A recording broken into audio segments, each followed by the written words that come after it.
Hello everyone, welcome back to our channel. Friends, मैं आप सबको बता नहीं सकती कि आप सबके कमेंट्स और आप सबकी बातें जो आप कमेंट्स के थ्रू हमसे कर रहे हो, मुझे कितना अच्छा लग रहा है। सीरियसली अब लग रहा है कि हाँ, फैमिली में सभी एक्टिव हैं और सभी बात कर रहे हैं। मुझे बहुत अच्छा लग रहा है। Thank you so much. Special thank to Tani, Yasira, Krishna, Shahi and Payal. Sorry अगर मैं किसी के नाम भूल रही हूँ, तो नीलोफर और बाकी लोग भी हैं, शालिनी है, मतलब बहुत सारे हैं। मुझे बहुत अच्छा लग रहा है। मून है, रोमानिया है। तो आप सबको बहुत बहुत बहुत थैंक यू कि आप इतने एक्टिवली कमेंट्स कर रहे हैं, मोटिवेट कर रहे हो। मुझे बहुत अच्छा लग रहा है। Thank you so much. और एक रिक्वेस्ट उन सब से जो चैनल पर नए आ रहे हैं कि प्लीज़ चैनल को सब्सक्राइब भी कर लीजिए। तो अब चलिए, हमारे ऑथर कृष्णा का लिखा ये FF love conspiracy with mafia Kings heart का हम नेक्स्ट पार्ट शुरू करते हैं। लास्ट पार्ट में हमने देखा था कि वूशन वांग जी को पहाड़ी से पुश करके वहीं बैठकर बुरी तरह से रोने लगता है। तभी थोड़ी ही देर बाद वूशन फौरन खुद को संभालकर कार लेकर सीधा वेन रोहान के पास चला जाता है, जहां वूशन को सिर्फ वेन रोहान ही नहीं बल्कि वहां वेन चाओ वेनशु के साथ साथ वेन जूलियो, वेनचिंग और वेननिंग भी मिलते हैं।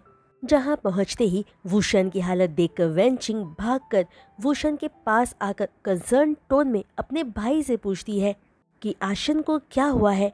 लेकिन वूशन वेनचिंग को बस एक नज़र देखकर उसके शोल्डर पर टैप करके सीधा वेन रोहान के सामने जाकर खड़ा होकर कहता है कि उसने अपना बदला पूरा कर लिया है।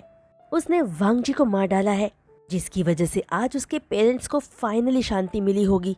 जो वूशन की बात सुनकर वेन फैमिली कंफ्यूज्ड हो जाती है कि आखिर वूशन किस बदले की बात कर रहा है। लेकिन वेन रोहान वूशन की बात सुनकर खुशी से पागल हो जाता है और पूछता है कि आखिर वूशन ने ये सब कैसे किया। जिस पर वूशन सब बता देता है कि कैसे उसने वांग जी को प्यार में फंसाया, कैसे उसे आज अकेले बाहर लेकर गया और किस तरह उसे मार डाला। जहां वूशन सिर्फ अपने वांग जी के हाथों मां खोने वाली बात किसी को नहीं बताता, क्योंकि वो मेमोरीज सिर्फ वूशन की थी। वो वांग जी से सच में प्यार करता था और इसीलिए वूशन ने अपनी पूरी लाइफ बस वांग जी का ओमेगा बनकर बिताने का सोच चुका था। बस वूशन पर अपने पेरेंट्स के लिए अपना फर्ज वांग जी के प्यार पर भारी पड़ गया था। जहां वूशन अपनी सारी बातें पूरी डिटेल में सबको बता देता है कि कैसे उसने वांग जी की ड्रिंक में ड्रग मिलाकर उसको दिया और फिर अपना प्लान एग्जीक्यूट किया, वरना होश में वांग जी के साथ ऐसा कुछ भी कर पाना वूशन के लिए बहुत मुश्किल होता। जिसके बाद वूशन आगे भी बताता है कि कैसे उसने वांग जी को अपनी कटारी से घायल किया, फिर पहाड़ी से नीचे फेंका और साथ में उस पर गोली भी चलाई ताकि वांग जी के बचने की कोई भी उम्मीद बाकी ना बच सके। जहां वूशन की सारी बातें सुनकर पूरी वेन फैमिली हैरान भी होती है और वूशन के लिए फिक्र भी करती है। जो सारी बातें डिटेल में वूशन ने ये सोचकर वेन रोहान को बताया था कि वेन रोहान वूशन से खुश होगा, वूशन को शाबाशी देगा, इनाम देकर उसे और उसकी फैमिली को आज़ादी देगा। लेकिन ऐसा कुछ नहीं होता, क्योंकि अगले ही पल वेन रोहान कंसर्न टोन में वूशन के एक कंधे पर हाथ रखकर आगे कहता है, वूशन, तुमने बहुत अच्छा किया है, लेकिन तुम भूलो नहीं कि तुमने किसको मारा है। वो वांग जी था, माफिया किंग, जिसके गायब होने का पता अभी तक तो उसके गैंग के लोगों को और शुयंग को, साथ ही नए होसेंग को भी पता चल चुका होगा। और उन सब का पहला शक सीधा तुम पर ही आएगा। जहां मैं नहीं चाहता कि तुम्हें कोई नुकसान पहुंचे, इसलिए तुम्हें कुछ दिनों के लिए फौरन अंडरग्राउंड होना होगा। जो वेन रोहान की बात सुनकर वूशन टेंस्ड होकर बोलता है कि फिर उसकी फैमिली का क्या होगा। जिस पर वेन रोहान आगे कहता है कि फिलहाल तो खतरा सिर्फ वूशन को ही है, क्योंकि वो ही अकेला वांग जी को बाहर ले गया था और उसके करीब था। इसलिए इस मामले के शांत होने तक वूशन को छुपे रहना होगा। वहीं वूशन के एब्सेंस में वेन रोहान उसकी फैमिली को प्रोटेक्ट करेगा।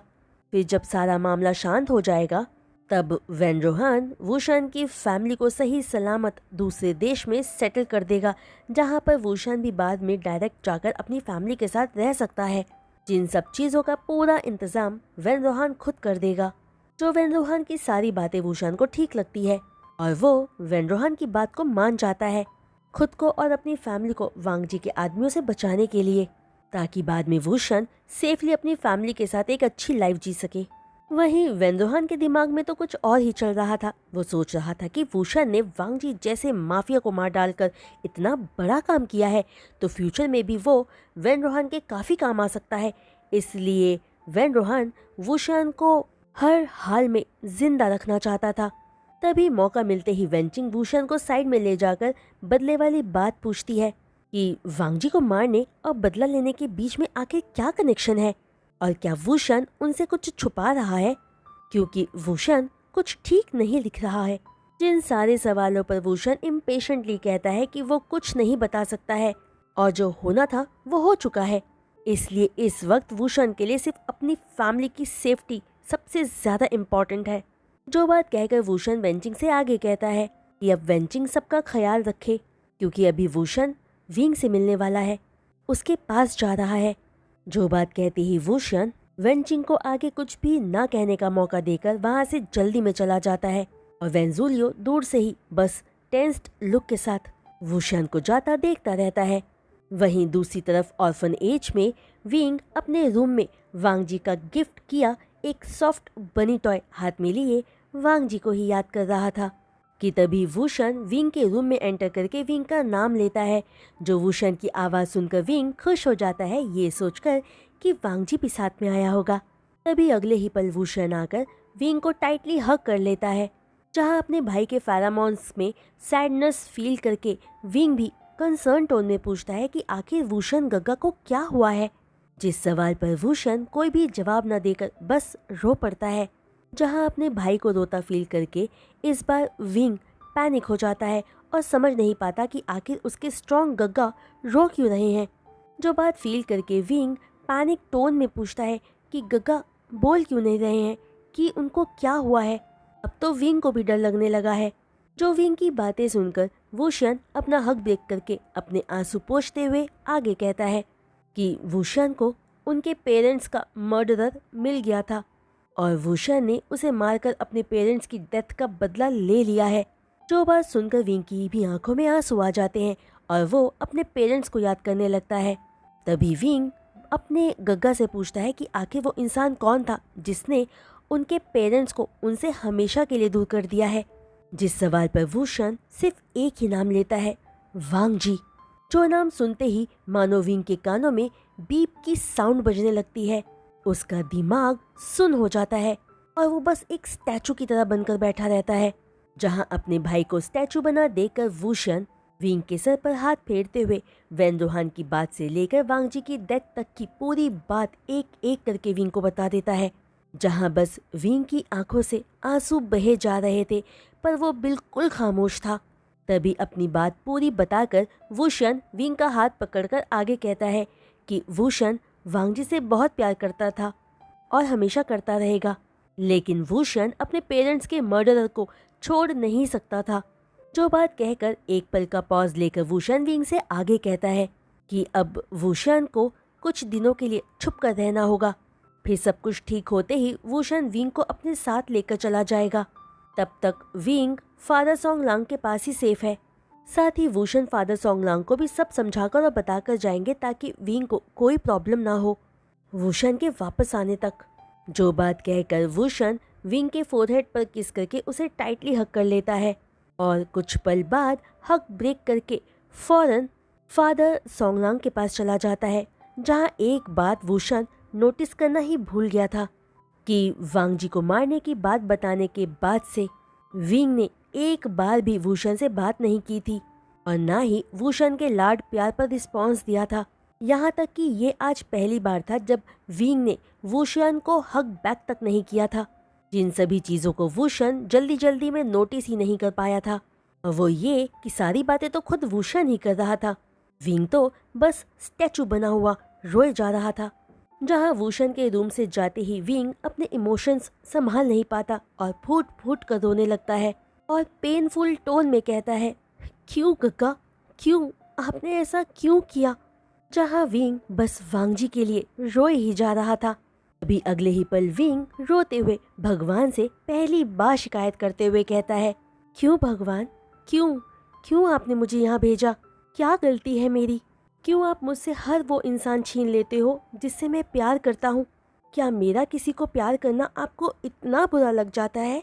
आपने मुझसे मेरी आंखों की रोशनी ले ली, मैंने कुछ नहीं कहा, क्योंकि बदले में आपने मेरी आंखें मेरे भूषण गग्गा को बना दिया। फिर आपने मुझसे मेरे पेरेंट्स छीन लिए, मैं वो भी सह गया, क्योंकि आपने पेरेंट्स जैसे मुझे फादर सॉन्ग लांग दे दिए। लेकिन वांग जी, आपने मुझसे मेरा अल्फा क्यों छीना? क्यों? बेशक वांग जी मेरा नहीं था, मैं जानता हूँ, लेकिन उसके पास होने से ही मैं खुश था। गॉड, क्या आप मुझे खुश रहते नहीं देखना चाहते हो? मुझे यकीन नहीं होता कि वांग जी ने मेरे पेरेंट्स को मारा होगा। वांग जी ऐसा कर ही नहीं सकता है, मेरा दिल जानता है।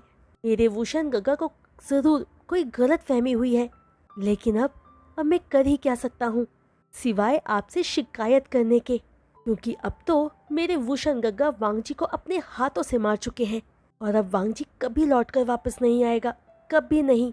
जो बात पहली बार इतना दिल खोलकर कहकर विंग अपने हाथों में ही अपना मुंह छुपाकर बुरी तरह से रोता रहता है और अपने मन में सोचता है कि गग्गा तो वांग जी से इतना प्यार करते थे, तो क्या गग्गा वांग जी को एक मौका नहीं दे सकते थे? जहाँ ये सारी बातें सोचते हुए विंग को इस पल ये एहसास हो रहा था कि वो वांग जी को किस हद तक प्यार करने लगा था। जहाँ आज वांग जी को खोकर विंग को अपने दिल में अनबेयरेबल पेन हो रहा था, जो दर्द वो किसी के साथ शेयर भी नहीं कर सकता था, क्योंकि विंग के लिए भी अब सब कुछ खत्म हो चुका था। वहीं आज लाइफ में ये पहली बार था कि विंग को अपनी लाचारी पर अफसोस हो रहा था कि वो इतना यूजलेस है कि कुछ भी वांग जी के लिए नहीं कर सका। आखिर वो कर ही क्या सकता था? कुछ नहीं, कुछ भी नहीं। जो सारी बातें सोच सोच कर विंग बस खुद को ही कर्ज करते हुए रो ही जा रहा था। वहीं दूसरी तरफ वूशन फादर सॉन्ग लांग से मिलकर सारी बातें कर लेता है और विंग के बारे में बात करके आगे कहता है कि उसने एक डॉक्यूमेंट की कॉपी वेन फैमिली के पास रखी है, तो अगर बाय चांस फ्यूचर में वूशन वक्त पर आने पर विंग को खुद नहीं लेने आ पाएगा, तो फादर उस डॉक्यूमेंट को लेकर जो वूशन के पास है विंग को वेन फैमिली के साथ भेज सकते हैं। जिस बात पर फादर सॉन्ग लांग ओके कहते हैं, तो वूशियन आगे वांग जी की बात भी फादर को सब बता देता है। जो बात जानकर फादर सॉन्ग लांग शॉक्ड हो जाते हैं, लेकिन वो वूशन को कुछ भी कहने का हक नहीं रखते थे, इसलिए चुप ही रहते हैं। वहीं फादर सॉन्ग लांग वूशन को जाने से पहले ये भी याद दिला देते हैं कि विंग 18 साल का होने वाला है और 18 साल के होने के बाद फादर चाहकर भी विंग को ऑर्फन एज में नहीं रख पाएंगे, इसलिए वूशन जल्दी वापस आए, क्योंकि विंग ऑर्फनेज में ज़्यादा टाइम नहीं रह सकेगा। जिस बात पर वूशन भी ओके कहकर वहाँ से चला जाता है और फिर वेन रोहान के प्लान के अकॉर्डिंग अंडरग्राउंड हो जाता है, जहाँ देखते ही देखते कई दिन बीत जाते हैं और विंग 18 साल का हो जाता है। जिसके बाद से फादर सॉन्गलांग की फिक्र बढ़ने लगती है, क्योंकि वो चाहकर भी अब विंग को अपने पास नहीं रख सकते थे और ना ही वो वूशन से कोई भी कांटेक्ट कर पा रहे थे, क्योंकि वूशन की बातों के मुताबिक वूशन को अभी तक आकर विंग को ऑर्फन एज से ले जाना चाहिए था। जहां नेक्स्ट डे ही फादर सॉन्गलांग के पास शाओ शिंगचेन के साथ एक लॉयर आता है, जो फादर सॉन्गलांग के पास आकर विंग की कस्टडी की डिमांड करते हैं। साथ ही एक डॉक्यूमेंट फादर सॉन्गलांग को देते हैं, जिन डॉक्यूमेंट्स पर वूशन और वांग जी के सिग्नेचर्स थे। जो पेपर्स देखकर फादर सॉन्गलांग कहते हैं कि वो इस बारे में जानते हैं, लेकिन विंग को सिर्फ वूशन ही लेकर जाएगा। तो फादर सॉन्गलांग की बात सुनकर वो लॉयर स्माइल के साथ कहता है कि अगर फादर सॉन्गलांग को इन डॉक्यूमेंट्स के बारे में पता है, तो उन्हें ये भी पता होगा कि इन डॉक्यूमेंट्स में क्या लिखा है। जो सवाल सुनकर फादर सॉन्गलांग चुप हो जाते हैं।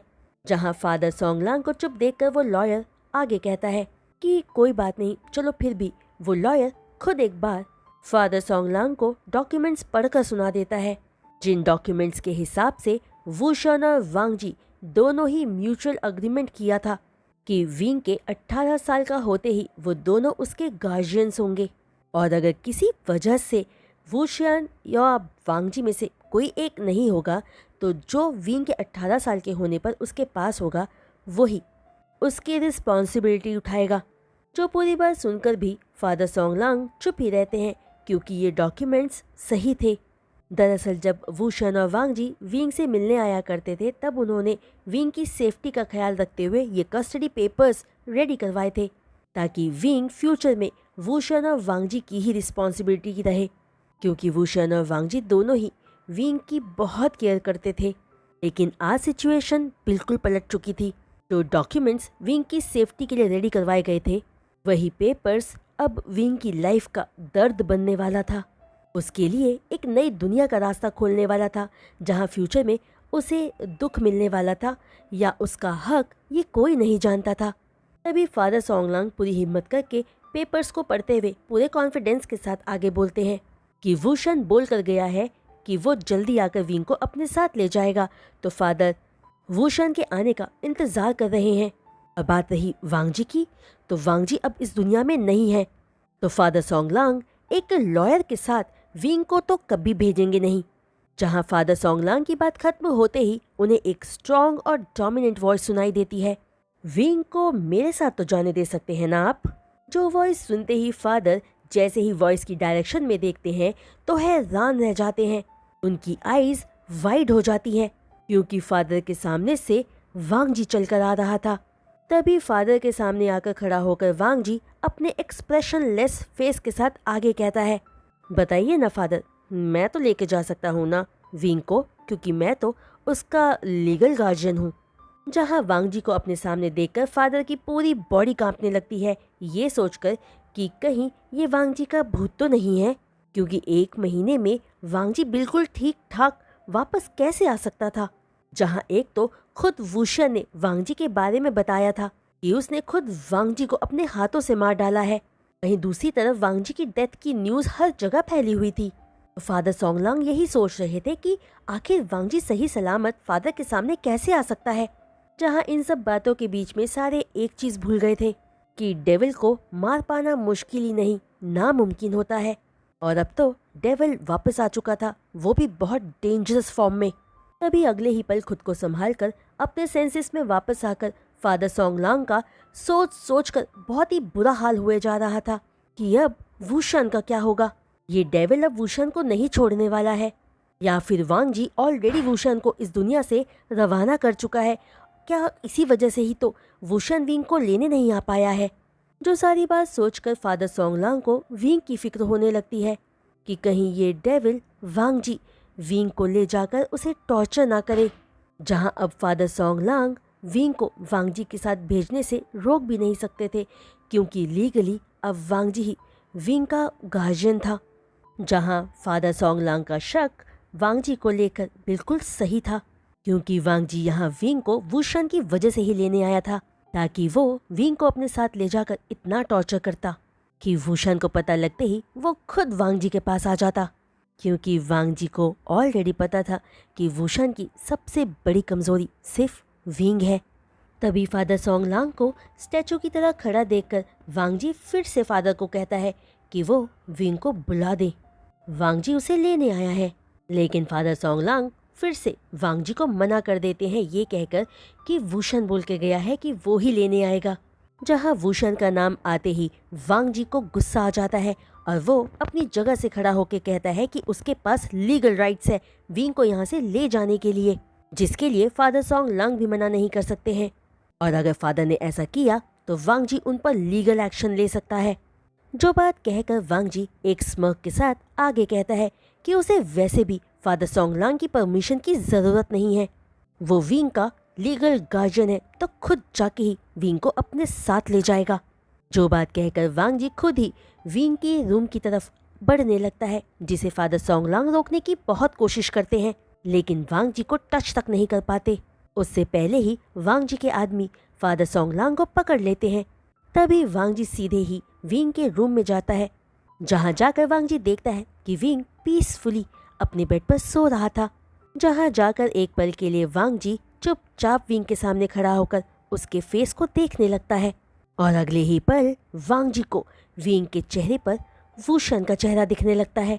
जो देखते ही वांग जी फ्यूरियसली विंग का हाथ पकड़कर उसे झटके से बेड पर उठाकर बिठा देता है। जहां अपने बदले की तड़प में वांग जी के सोचने समझने की ताकत बिल्कुल खत्म हो चुकी थी। उसे बस वूशन का धोखा याद आ रहा था, क्योंकि वांग जी ने तो सच्चा प्यार किया था वूशन से, लेकिन वूशन ने वांग जी के प्यार के बदले सिर्फ उसे धोखा दिया, फरेब दिया, बेवफाई की। जहां इस वक्त विंग के चेहरे में वूशन का चेहरा देखकर वांग जी सब कुछ भूल गया था।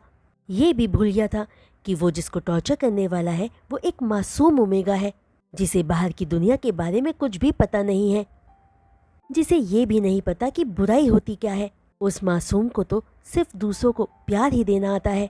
जहाँ विंग ने आज तक किसी के साथ कुछ गलत नहीं किया, कुछ गलत नहीं कहा, बल्कि जिसने भी उसके साथ कुछ भी गलत बोला या कहा उसने हमेशा माफ़ ही किया। जहाँ अपने गुस्से में वांग जी ये भी भूल गया था कि वो वूशन नहीं विंग है, जो वूशन से बिल्कुल ऑपोजिट है। जहाँ इस तरह झटके से उठाकर बिठाते ही विंग बुरी तरह से घबरा गया था और इससे पहले कि वो कुछ रिएक्ट करता उसे फौरन वांग जी के अल्फा फेरोमोन्स फील हो जाते हैं और वो समझ जाता है कि जो उसके सामने है इस वक्त वो उसी का है, अल्फा है, वांग जी। जो बात रियलाइज़ करते ही विंग मन ही मन बहुत खुश हो जाता है और उसके चेहरे पर एक हल्की सी स्माइल आ जाती है। तो फ्रेंड्स, आज का ये वीडियो एक्सप्लेनेशन मैं यहीं रोकती हूँ और उम्मीद करती हूँ कि आपको आज का ये वीडियो एक्सप्लेनेशन पसंद आया होगा।